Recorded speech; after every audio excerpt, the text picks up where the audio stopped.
ఈ ల్యాండ్ ఎగ్జాక్ట్గా 1 ఎకర్ ఉంటుంది. ఈ బౌండరీ వేసింది ప్రీకాస్ట్, ఈ రెక్టాంగిల్ షేప్ ఇదంతా.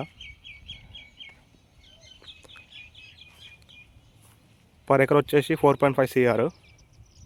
ఇది అవుటర్ రింగ్ రోడ్ దగ్గర, అవుటర్ నుంచి జస్ట్ 3.5 కిలోమీటర్ ఉంటుంది ఆ బొంగూరు ఎగ్జిట్ నుంచి. ఇది మా సొంతం రిలేటివ్స్గా, మా మామ వాళ్ళది. దీనికి 25 feet రోడ్ యాక్సెస్ ఉంటుంది ఇట్లా. దీని చుట్టుముట్టు రిసార్ట్స్, గోదామ్స్, ఆ ముందుకు పోతే ఏవియన్ కాలేజ్, ఇటు పోతే ఐరిస్ ఫ్లోరల్ స్కూల్ ఉంటుంది. R1 జోన్ ఇది. ఇది అవుట్ రేట్, డెవలప్మెంట్ కాదు, out rate 4.5 CR per acre. మీకు ఇంట్రెస్ట్ ఉంటే కాల్ చేయొచ్చు. మీకు సైట్ చూపిస్తా లేదా లొకేషన్ పెడతా. ఆ గోదామ్స్ ఉన్నది అవుటర్కి పోయి సర్వీస్ రోడ్ అది. Thank you.